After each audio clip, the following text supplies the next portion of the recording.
Hello दोस्तों, welcome back to my channel craze for study. दोस्तों, आज के वीडियो में हम पढ़ने वाले हैं क्लास 6 का हिंदी लेसन 18 हम पढ़ रहे थे। इस चैप्टर का नाम है शेर शाह का मकबरा। पिछले पार्ट में हमने इस चैप्टर को पढ़ लिया था एंड हम आज के वीडियो में इस चैप्टर में दिए गए सभी क्वेश्चंस को सॉल्व करेंगे। इस चैप्टर के पार्ट 1 के वीडियो का लिंक आपको डिस्क्रिप्शन बॉक्स में मिल जाएगा। एंड अगर आप लोग इंग्लिश ग्रामर भी पढ़ना चाहते हैं तो इंग्लिश ग्रामर के लिए मेरे सेकंड चैनल को सब्सक्राइब कर सकते हैं। मेरे सेकंड चैनल का लिंक भी आपको डिस्क्रिप्शन बॉक्स में मिल जाएगा। तो चलिए हम लोग स्टार्ट करते हैं। यहाँ पे पार्ट से 3 क्वेश्चन दिया गया है। पहला क्वेश्चन है शेर शाह ने जनहित के लिए कौन कौन से कार्य किए। दूसरा है शेर शाह के मकबरे की क्या विशेषता है। तीसरा क्वेश्चन है शेर शाह का बिहार से क्या संबंध है। चलिए हम सभी क्वेश्चंस को 1 बाय 1 सॉल्व करते हैं। पहला क्वेश्चन था शेर शाह ने जनहित के लिए कौन कौन से कार्य किए हैं। शेर शाह ने अपने छोटे से शासन काल में जनहित के लिए बहुत से कार्य किए। शेर शाह ने सिर्फ 5 साल तक ही शासन किया, इसलिए यहाँ पे हमने लिखा है कि शेर शाह ने अपने छोटे से शासनकाल में जनहित के लिए बहुत से कार्य किए। इनके द्वारा जनहित के लिए किए गए कार्यों में महत्वपूर्ण कार्य था सड़कों का निर्माण, सड़क के किनारे पेड़ लगवाना, कुआं खुदवाना, मुसाफिरों के लिए जगह जगह पर सराय बनवाना, सराय का मतलब होता है धर्मशाला आदि। कलकत्ता से पेशावर तक जाने वाला ग्रैंड ट्रंक रोड भी शेर शाह सूरी ने ही बनवाया था। जनहित का मतलब होता है जनता के हित के लिए, यानी कि जनता के अच्छे के लिए उन्होंने ये सारे कार्य किए थे। सड़क बनवाया था और सड़क के किनारे पेड़ लगवाया था, कुआं खुदवाया था जिससे कि जल की व्यवस्था अच्छी हो सके, और मुसाफिरों के लिए जगह जगह पर धर्मशाला भी बनवाया था। दूसरा क्वेश्चन है शेर शाह के मकबरे की क्या विशेषता है। इसका आंसर हो जाएगा शेर शाह के मकबरे की सबसे बड़ी विशेषता इसकी सुंदरता है। इसका गुंबद ताजमहल के गुंबद से भी बड़ा है और इसकी ऊंचाई 45 मीटर से भी ज़्यादा है। तालाब के बीच एक ऊंचे चबूतरे पर बने होने के कारण यह मकबरा दूर से बहुत सुंदर दिखता है। गुंबद हम उसे कहते हैं जो कि एक मकबरे पे इस तरह से गोल बना हुआ होता है, और वो शेर शाह के मकबरे के ऊपर 45 मीटर ऊंचा गुंबद बना हुआ था जो कि ताजमहल के गुंबद से भी बड़ा था। तीसरा क्वेश्चन है शेर शाह का बिहार से क्या संबंध है। इसका आंसर होगा शेर शाह के पिता बिहार के जागीरदार थे। जागीरदार यानी कि जमींदार, इसलिए शेर शाह का बचपन बिहार में ही बीता। शेर शाह का बचपन बिहार में कहाँ पे बीता? सासाराम में। इनकी सेना में बिहार के बहुत सिपाही थे। इनकी सेना ने मुगल बादशाह हुमायूं को पराजित किया था। हमने ये तीनों क्वेश्चन सॉल्व कर लिया है। अब आगे का क्वेश्चन देखते हैं। स्तंभ क का स्तंभ ख से मिलान कीजिए। स्तंभ क में है शेर शाह का जन्म, शेर शाह के पिता, कन्नौज में हुमायूं से युद्ध, शेर शाह की मृत्यु, शेर शाह का पुत्र। स्तंभ ख में है इस्लाम शाह सूरी 1545 1472, हसन खां सूरी 1540। सबसे पहले हम देखेंगे शेर शाह का जन्म कब हुआ था। शेर शाह का जन्म हुआ था 1472 ईस्वी में। शेर शाह के पिता का क्या नाम था? शेर शाह के पिता का नाम था हसन खां सूरी। कन्नौज में हुमायूं से युद्ध, कन्नौज में हुमायूं से युद्ध कब हुआ था? मतलब शेर शाह सूरी और हुमायूं के बीच युद्ध हुआ था। कहाँ पे हुआ था? कन्नौज में। कब हुआ था? तो यहाँ पे क्या होगा इसका आंसर? 1540 में। कन्नौज में हुमायूं से युद्ध हुआ था शेर शाह का 1540 ईस्वी में। शेर शाह की मृत्यु कब हुई थी? 1545 ईस्वी में। शेर शाह के पुत्र का क्या नाम था? इस्लाम शाह सूरी। नेक्स्ट है रिक्त स्थानों को भरिए। पहला क्वेश्चन है ग्रैंड ट्रंक रोड डैश से डैश तक जाती है। तो हमने पढ़ा था ग्रैंड ट्रंक रोड कोलकाता से पेशावर तक जाती है। पेशावर तक, कोलकाता से पेशावर तक जाती है। हुमायूं से युद्ध के समय शेर शाह की उम्र डैश थी। हुमायूं से युद्ध के समय शेर शाह की उम्र थी 68 वर्ष। शेर शाह का मकबरा डैश में है। शेर शाह का मकबरा सासाराम में स्थित है जो कि बिहार में है। शेर शाह के बचपन का नाम डैश था। शेर शाह के बचपन का नाम था फरीद खां। यह मकबरा डैश शैली का बेहतरीन नमूना है। शेर शाह का मकबरा स्थापत्य कला, स्थापत्य शैली का बेहतरीन नमूना है। पाठ से आगे का 4 क्वेश्चन यहाँ पे दिया गया है।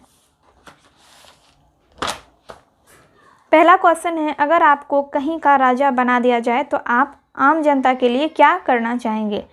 इसका आंसर है, राजतंत्र की पद्धति अब करीब करीब समाप्त हो गई है। प्रजातंत्र में राजा का कोई स्थान नहीं है। प्रजातंत्र में सब लोग मिलजुल कर देश के हित के लिए कार्य करते हैं। दूसरा क्वेश्चन है, केवल 5 वर्षों के शासनकाल में शेरशाह ने बहुत सारे कार्य किए, कैसे? सोचकर बताइए। इसका आंसर हो जाएगा, शेरशाह में कार्य करने की लगन, क्षमता और साहस था। इसके अलावा उनको हमेशा अपने प्रजा के कल्याण की चिंता रहती थी, इसलिए उन्होंने 5 वर्षों में बहुत सारे कार्य किए। थर्ड नंबर का क्वेश्चन है, अधिक उम्र होने के बावजूद शेरशाह ने हुमायूं को पराजित किया, सोचिए वह ऐसा कैसे कर पाया? इसका आंसर होगा, शेरशाह ने जब बादशाह हुमायूं को पराजित किया था तब वह जवान नहीं थे। उनकी उम्र तब 68 वर्ष थी, लेकिन उनमें साहस बहुत था और वह रण कौशल में भी प्रवीण थे, इसलिए उन्होंने हुमायूं की भारी सेना को भी उस उम्र में पराजित कर दिया। 4 नंबर का क्वेश्चन है, ऐतिहासिक धरोहरों को सुरक्षित रखने के लिए आप क्या सुझाव देना चाहेंगे?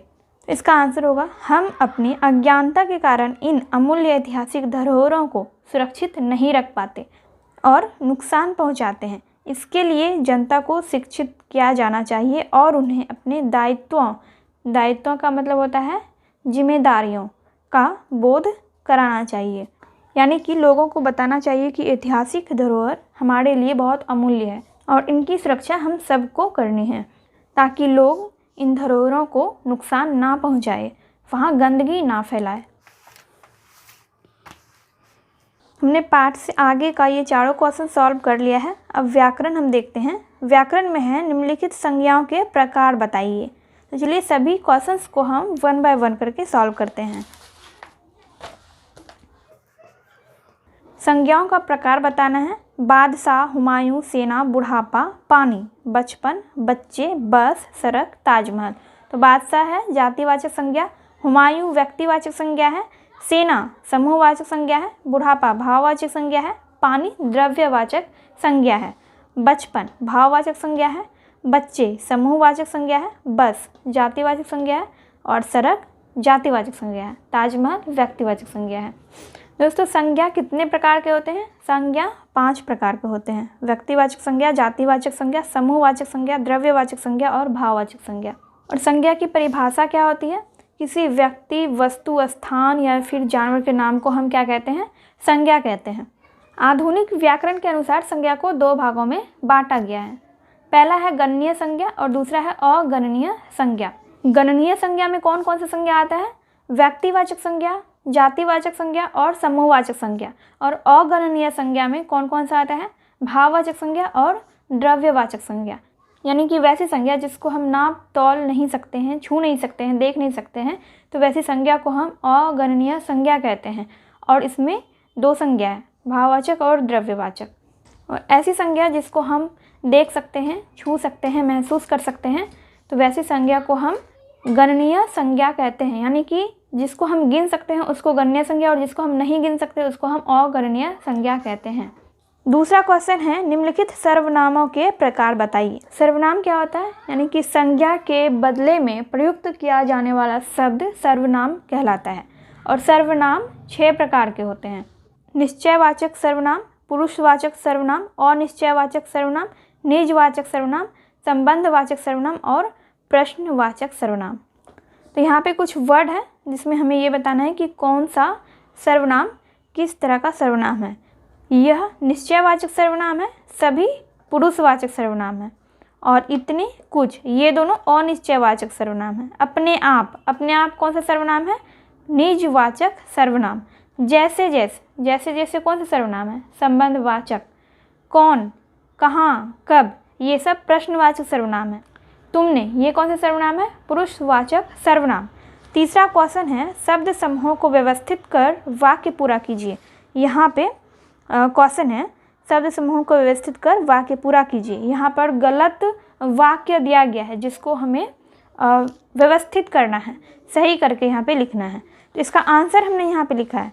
क्वेश्चन पहले हम देख लेते हैं। पहला क्वेश्चन है, एक अब सड़क बस बहुत गई आ पड़ चौड़ी। तो इसका हमने सही सेंटेंस बनाया तो क्या हुआ, बस अब एक बहुत चौड़ी सड़क पर आ गई। तो ये कौन नंबर का हो गया, ख नंबर में है जाएं सीट अपनी बैठ लेकर, तो इसका आंसर होगा अपनी सीट लेकर बैठ जाएं।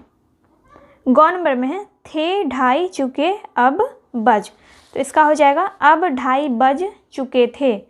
और घ नंबर में है सभी खाया साथ एक खाना ने, तो इसका हो जाएगा सभी ने एक साथ खाना खाया। फिर लास्ट में है यह ऊंचा होगा मकबरा कितना, तो इसका हो जाएगा यह मकबरा कितना ऊंचा होगा। अब यहाँ पे पर्यायवाची शब्द है, यहाँ पे आप देख सकते हैं कुछ पर्यायवाची शब्द दिए गए हैं, पुत्र, वृक्ष, विद्यालय, शिक्षक, सराय, तो इसका पर्यायवाची शब्द लिखना है। इसका पर्यायवाची शब्द क्या हो जाएगा, पुत्र का हो जाएगा बेटा, सुत, तनय, वत्स, आत्मज, नंदन। पर्यायवाची मतलब क्या होता है, जैसे कि यहाँ पे ये सारे शब्द दिए गए हैं, इन सब का मतलब भी पुत्र ही है। जैसे कि इन शब्द का मीनिंग क्या होगा, पुत्र। अब वृक्ष का पर्यायवाची लिखना है, तो इसका होता है पेड़, गाछ, द्रुम, विटप, तरु। विद्यालय का क्या क्या होता है, पाठशाला, शिक्षालय, मदरसा, स्कूल। शिक्षक का होता है अध्यापक, गुरु, आचार्य, उपाध्याय। सराय का होता है धर्मशाला, या फिर इसको हम सदाव्रत भी बोल सकते हैं। अब यहाँ पे 5 नंबर में है प्रत्येक पंक्ति में एक शब्द बाकी शब्दों से मेल नहीं खाता है, उस शब्द पर गोला लगाइए। कौन नंबर में है कोलकाता, पेशावर, कन्नौज और सिपाही। कोलकाता, पेशावर और कन्नौज ये तीनों जगह का नाम है, लेकिन सिपाही जगह का नाम नहीं है, तो ये अलग हो गया, तो यहाँ पे हम गोला लगा देंगे। शेरशाह, हुमायूं, प्रधानाध्यापक और बाबर। शेरशाह, हुमायूं और बाबर ये तीनों बादशाहों का नाम है, लेकिन प्रधानाध्यापक बादशाह नहीं है, तो यहाँ पे हम क्या लिखेंगे, मतलब यहाँ पे हम गोला लगा देंगे। मकबरा, ड्राइवर, खलासी और कंडक्टर, तो यहाँ पे मकबरा सबसे अलग हो जाएगा, तो इस पर हम गोला लगाएंगे। झील, सरकार, नदी, समुद्र, तो यहाँ पे सबसे अलग शब्द कौन सा है, सरकार। लास्ट में यहाँ पे 3 क्वेश्चन और दिए गए हैं। पहला है शेरशाह से संबंधित जानकारियाँ एकत्रित कीजिए और एक आलेख तैयार कीजिए। तो आपको ये सारा चीज़ जो है इस चैप्टर में मिल जाएगा, इस चैप्टर के थ्रू आप इस क्वेश्चन को सॉल्व कर सकते हैं। दूसरा क्वेश्चन है हमारे देश में शेरशाह के मकबरा के अलावा और किन किन बादशाहों के मकबरे हैं और वह कहाँ हैं, पता करके सूची बनाइए। हमारे देश में उत्तर प्रदेश के आगरा में क्या है, ताजमहल, जो कि शाहजहां ने बनवाया था अपनी बेगम मुमताज महल के याद में। दिल्ली में है हुमायूं का मकबरा। वर्मा में है बहादुर शाह जफर का मकबरा। कर्नाटक के मैसूर में है टीपू सुल्तान का मकबरा। नेक्स्ट है अपने प्रधानाध्यापक या वर्ग शिक्षक से मिलकर किसी ऐतिहासिक स्थल को देखने का कार्यक्रम तैयार कीजिए। तो यहाँ पे हमें एक क्वेश्चन सॉल्व करना था, एंड इसी के साथ हमारा ये चैप्टर यहाँ पे कंप्लीट होता है, एंड हम नेक्स्ट वीडियो में नेक्स्ट चैप्टर पढ़ेंगे। ये वीडियो अगर हेल्पफुल लगी हो तो वीडियो को लाइक कर दीजिएगा। चैनल पे पहली बार आए हैं तो चैनल को सब्सक्राइब करना मत भूलिएगा, और बेल आइकन को भी प्रेस कर दीजिएगा ताकि मैं जब भी वीडियो अपलोड करूँ तो उसका नोटिफिकेशन आपको मिल सके। तो चलिए मिलती हूँ मैं आपसे अगले वीडियो में।